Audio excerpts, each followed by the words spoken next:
Assalamualaikum warahmatullahi wabarakatuh. Perkenalkan, saya Lulu Ardelia, NPM 227555060 dari Prodi Akuntansi Perpajakan. Di sini saya akan menjelaskan tentang akuntansi belanja barang dan jasa, beban, dan persediaan. Apa sih itu belanja daerah? Jadi belanja daerah adalah semua pengeluaran dari rekening kas umum daerah yang mengurangi saldo anggaran lebih dalam periode tahun anggaran bersangkutan yang tidak akan diperoleh pembayarannya kembali oleh pemerintah. Ini diatur sesuai dengan PP nomor 71 tahun 2010. Sedangkan menurut Permendagri nomor 13 tahun 2006, belanja adalah kewajiban pemerintah daerah yang dilakukan sebagai pengurang nilai kekayaan bersih. Belanja diklasifikasikan menjadi tiga, yaitu yang pertama ada belanja operasi. Nah, belanja operasi ini adalah berupa belanja operasional daerah seperti belanja pegawai, belanja barang, kemudian bunga, subsidi, hibah, dan bantuan sosial. Selanjutnya yaitu belanja modal. Belanja modal ini berkaitan dengan pengeluaran kas untuk memperoleh aset tetap. Ini dapat berupa perbaikan jalan, kemudian pembelian kendaraan irigasi, dan juga saluran air. Dan yang ketiga yaitu belanja tak terduga. Nah, belanja tak terduga ini berkaitan dengan belanja anggaran yang disediakan untuk mengantisipasi pengeluaran yang tidak terduga. Nah, belanja ini diharuskan pemerintah hadir pada saat tersebut. Contohnya yaitu pada saat terjadinya bencana alam. Selanjutnya, dalam akuntansi, kapan sih belanja ini diakui? Jadi, belanja ini diakui pada saat terjadinya pengeluaran dari rekening kas umum daerah. Kemudian pada saat pengeluaran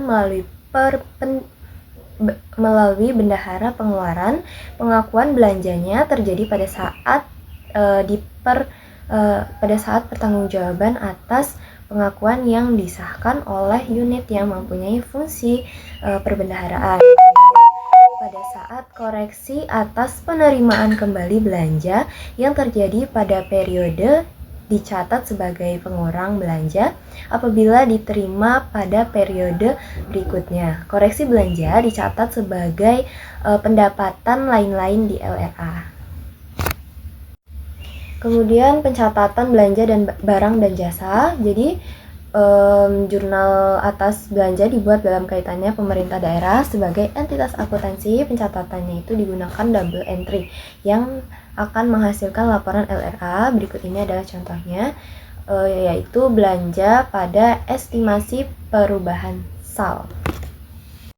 Selanjutnya yaitu akuntansi beban. Apa sih beban? Jadi beban adalah penurunan manfaat ekonomi atau potensi jasa dalam periode pelaporan yang menurunkan ekuitas, dapat berubah berupa pengeluaran atau konsumsi aset atau timbulnya kewajiban. Ini menurut PP nomor 71 tahun 2010.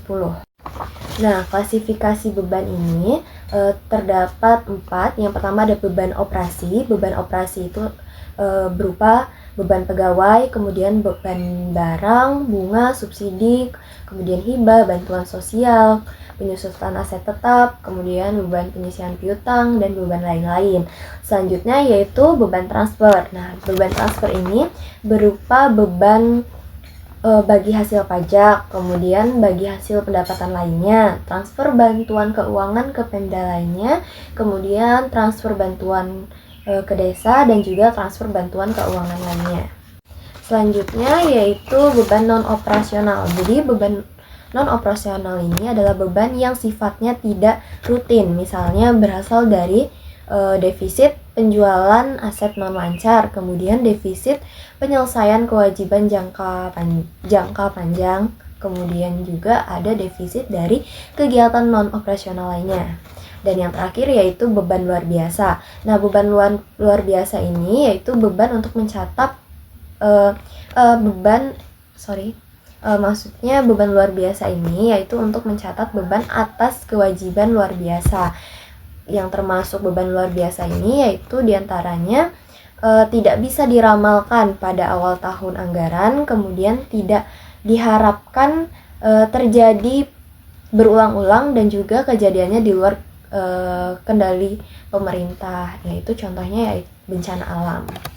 Nah, kemudian kapan sih beban ini dapat diakui? Jadi beban diakui pada saat timbulnya kewajiban, yaitu peralihan dari pihak lain ke pemerintah tanpa diikuti keluarnya kas dari kas umum daerah. Kemudian pada saat terjadinya konsumsi aset, yaitu pengeluaran kas kepada pihak lain yang tidak didahului oleh timbulnya kewajiban, atau konsumsi aset non-kas dalam kegiatan operasional pemerintah. Dan selanjutnya yaitu ketika terjadinya penurunan manfaat ekonomi atau potensi jasa, yaitu penurunan nilai aset sehubungan dengan penggunaan aset bersangkutan atau berlalunya waktu. Dan yang terakhir yaitu koreksi aset beban atau penerimaan kembali yang terjadi pada periode berjalan dicatat sebagai pengurang beban periode berjalan.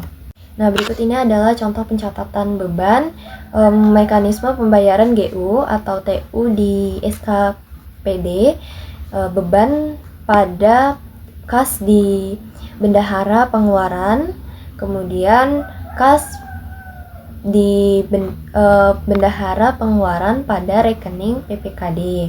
Nah, selanjutnya yaitu pencatatan mekanisme pembayaran LS di SKPD, yaitu beban pada rekening PPKD. Selanjutnya akuntansi persediaan.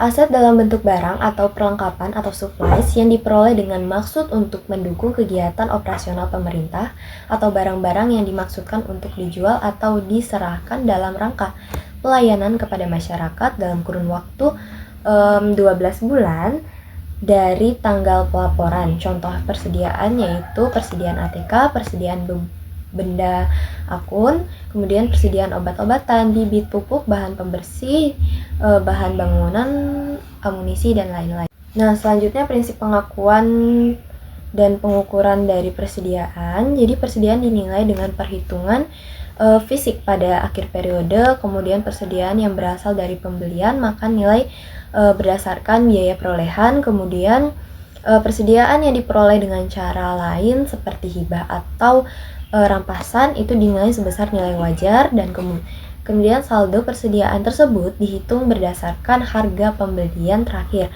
Nah, contoh pencatatan persediaan melalui mekanisme UP itu persediaan pada kasbon pengeluaran. Nah, penyajian persediaan sendiri itu dilaporkan dalam neraca dan diungkapkan dalam catatan atas laporan keuangan atau CALK. Berikut ini contoh transaksi. Jadi dibayarkan gaji bulan September 2022 Dinas Pendidikan Kabupaten Anyar Jaya sebesar 600 juta. Mekanisme LS itu yang pertama pembukuan di SKPD, jurnal LRA yaitu belanja pegawai sebesar 600 juta pada perubahan sal sebesar 600 juta. Nah, sedangkan di jurnal LO itu beban pegawai sebesar 600 juta pada rekening PPKD sebesar 600 juta. Kemudian pembukuan di PPKD itu jurnal LO rekening SKPD sebesar 600 juta pada kas di daerah sebesar 600 juta. Nah, selanjutnya ini contoh transaksi SKPD dapat dilihat ya kawan-kawan. Berikut ini adalah jurnalnya. Nah, selanjutnya yaitu jurnal persediaan akhir tahun. Nah, pada akhir tahun 2022 persediaan yang tersisa 10 juta, sedangkan di neraca saldo nilai persediaan 6 juta. Nah, pencatatan di jurnal LO yaitu persediaan sebesar 4 juta pada beban persediaan sebesar 4 juta. Kemudian pada akhir tahun 2022 persediaan yang tersisa sebanyak 10 juta, sedangkan di neraca nilai persediaan adalah 12 juta. Jadi jurnal di LO-nya yaitu beban persediaan sebesar 2 juta pada persediaan sebesar 2 juta. Itu contoh jurnal persediaan pada akhir tahun. Sekian penjelasan dari saya. Wassalamualaikum warahmatullahi wabarakatuh.